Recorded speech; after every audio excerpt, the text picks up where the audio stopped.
Olá, está no ar o seu preparatório Goiás Bem no Enem, aqui na TBC. Vamos que vamos, porque já estamos em novembro, reta final para as provas do Enem, mas até lá dá pra gente estudar muito. Falando nisso, vamos para a aula de Geografia. O professor Alejandro vai te explicar de uma vez por todas o que é globalização e temas relacionados como divisão internacional do trabalho, organismos internacionais, blocos econômicos e muito mais. Então, bora para a aula!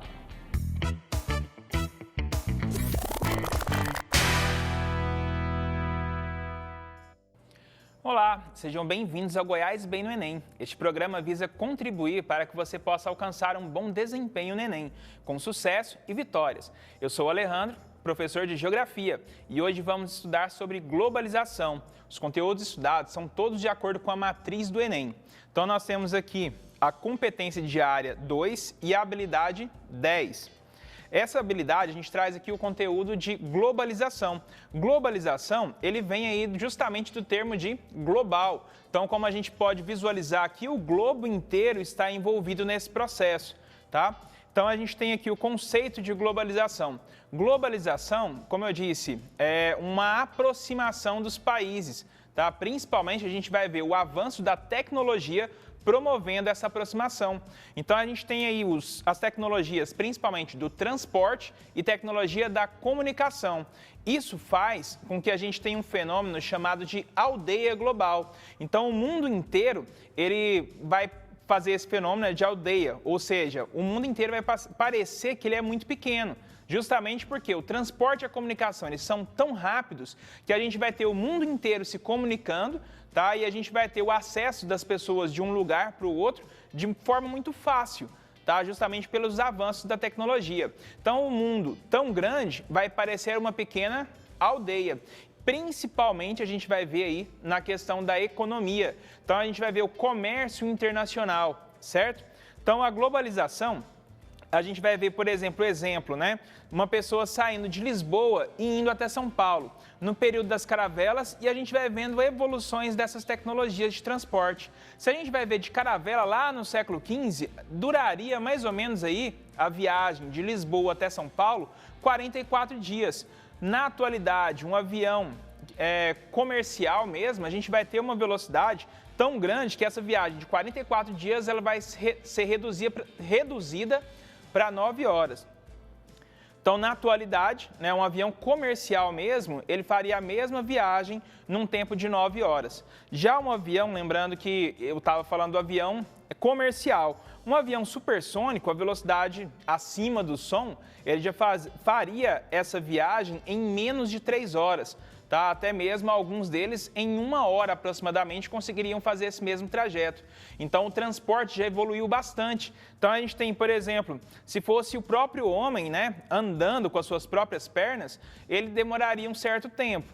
Quando você tem o uso de animais, ou seja, já uma evolução do transporte, diminui esse tempo gasto, aumentando aí a velocidade. Quando você tem as novas tecnologias, a velocidade vai aumentando e a gente vai ter o acesso a outros locais num processo muito mais fácil, muito mais rápido. Citando como exemplo aqui, eu tenho, por exemplo, ir até Trindade. Aqui no estado de Goiás, nós temos o hábito, quando é a festa do divino, do padroeiro de Trindade, a gente vai ter aí pessoas, os romeiros, atravessando ali, fazendo a romaria e indo, principalmente, do trevo de Goiânia até Trindade, 18 quilômetros. Esse trajeto, pessoas fazem em 3 horas. Se você vai de carro, em 15 minutos você faz o mesmo trajeto, talvez até em menos, tá? Isso sem tomar multa, tá? Então a gente vai ter o transporte justamente evoluindo e dando facilidade, gerando facilidade para poder sair de um local e ir para o outro. Então essa globalização, a gente tem aí os avanços também na comunicação. Imagina a comunicação acontecendo por carta. Você envia uma carta e aí daqui 1 mês, 2, 3, você vai ter uma resposta. Essa resposta ela já pode ser imediata, os aparelhos de telefone. Então você liga e conversa com quem você deseja e isso pode acontecer com pessoas do outro lado do mundo. Isso devido ao avanço da tecnologia. Lembrando aí dos celulares, você não precisa mais ficar fixo, ir para sua casa para ligar, ou ir para um comércio para ligar, ou até mesmo um telefone público. Mas você pode, de onde você estiver, com o seu aparelho celular, com crédito, é claro, você ligar para pessoas que estão do outro lado do mundo, do outro lado do planeta. E é claro, celulares ainda mais evoluídos. A gente tem aí hoje os smartphones. Então, esse smartphone, a tecnologia evoluiu tanto que não é só a ligação.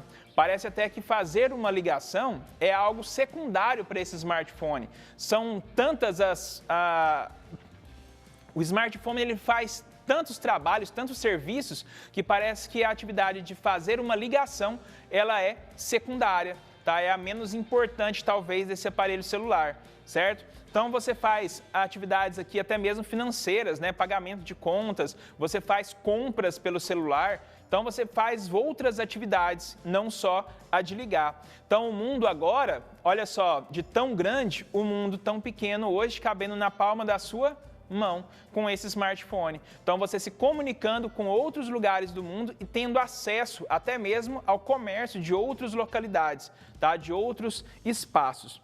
Essa globalização, ela vai ser um processo que só na década de 80 que surgiu o termo globalização, porém ela vem desde lá do século XV. Então, grandes avanços de tecnologia aqui no século XV, principalmente a caravela, como a gente citou agora há pouco, mas vai evoluindo isso, principalmente depois da Revolução Industrial, a gente tem aí o processo de evolução da tecnologia cada vez mais acelerado, promovendo também desde o século XV uma divisão internacional do trabalho.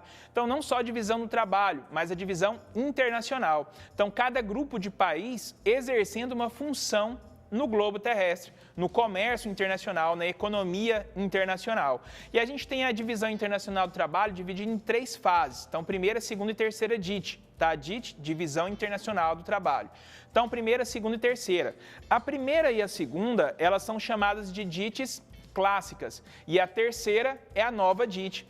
A primeira e a segunda, elas mudam basicamente a nomenclatura. Então, a gente tem aqui, ó, desse lado, países dominantes, de lá, países dominados. Então, dominantes eram as metrópoles, que buscavam matéria-prima e mão de obra nos países dominados, ou seja, nas colônias.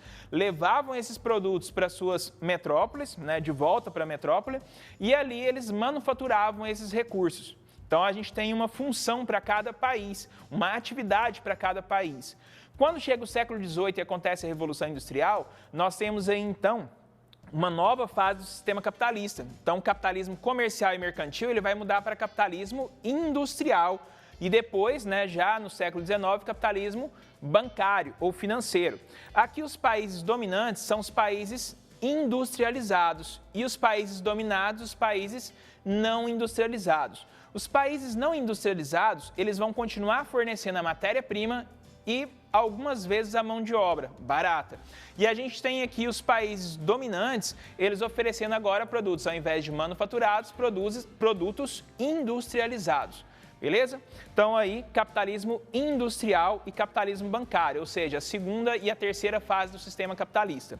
Na fase atual, ou seja, na nova DIT, a fase atual do sistema capitalista, que é o capitalismo técnico, científico e informacional, nós temos aí a terceira DIT, onde muda um pouco a relação. Então, os países dominantes, eles mandam as suas empresas para países Os países dominantes, eles mandam as suas multinacionais para os países de terceiro mundo, tá? Então, no período do pós-guerra, né, do período da Guerra Fria, esses países do terceiro mundo chamados aí de países subdesenvolvidos. Então, eles começam a ter um desenvolvimento justamente por se industrializar com empresas estrangeiras, multinacionais.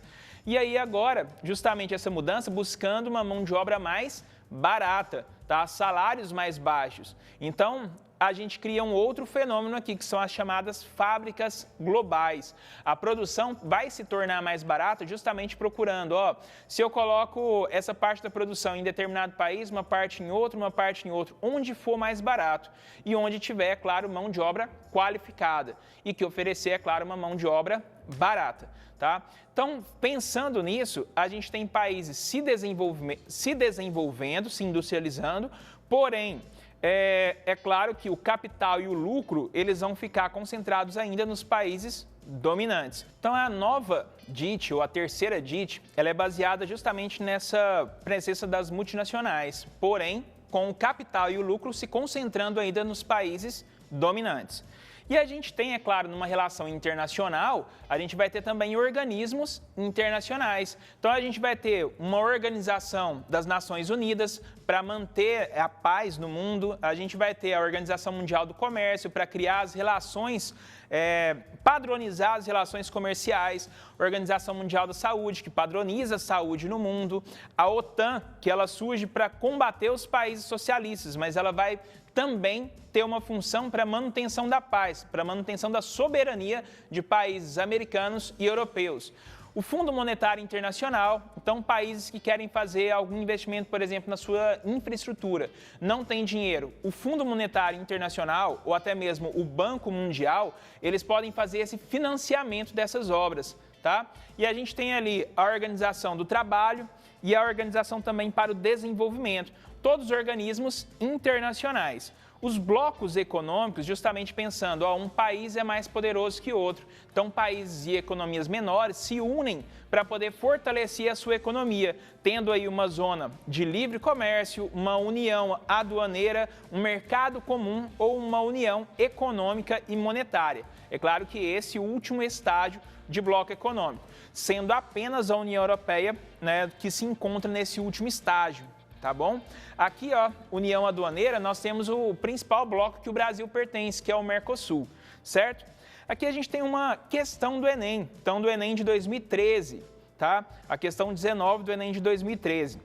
Então aqui um texto, né, um trecho de uma música do Arnaldo Antunes, Disneylândia, que diz assim: multinacionais japonesas instalam empresas em Hong Kong e produzem com matéria-prima brasileira para competir no mercado americano.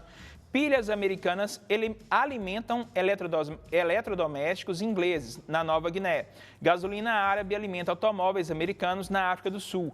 Crianças iraquianas fugidas da guerra não obtêm visto no consulado americano do Egito para entrarem na Disneylândia. Então a gente vê aqui uma relação de globalização e o exercício pede assim: na canção ressalta-se a coexistência no texto internacional, no contexto internacional atual, das seguintes situações. Letra A, acirramento do controle alfandegário e estímulo ao capital especulativo. Gente, é abrir as fronteiras, tá? Globalização é abrir as fronteiras. Então, letra A errada. B, ampliação das trocas econômicas e seletividade dos fluxos populacionais. Então, a gente vai ver esse fluxo do dinheiro, fluxo de mercadorias, mas fechando fronteiras para pessoas. Letra B, correta. Tá? Letra C, intensificação do controle informacional e adoção de barreiras fitossanitárias. Isso no momento de pandemia, tá? Porém, no normal, não há essas barreiras sanitárias assim o tempo todo. Aumento da circulação mercantil e desregulamentação do sistema financeiro. Não, a gente vai ver justamente uma padronização desses sistemas. Expansão do protecionismo comercial. Na verdade, a gente vai ver aí uma maneira de abrir esses comércios, tá? E não um protecionismo, o inverso. Então, letra B é a correta. A gente fica por aqui, tá? Nós finalizamos a nossa aula e contamos com vocês para a próxima aula de Geografia, aqui no Goiás Bem no Enem. Lembre-se, sem sacrifícios não há vitórias. Valeu, até a próxima aula e um forte abraço. Depois dessa aula maravilhosa de geografia, vamos para o intervalo, aproveite, bebe água e volta para assistir a aula de inglês com a professora Ana Brandão.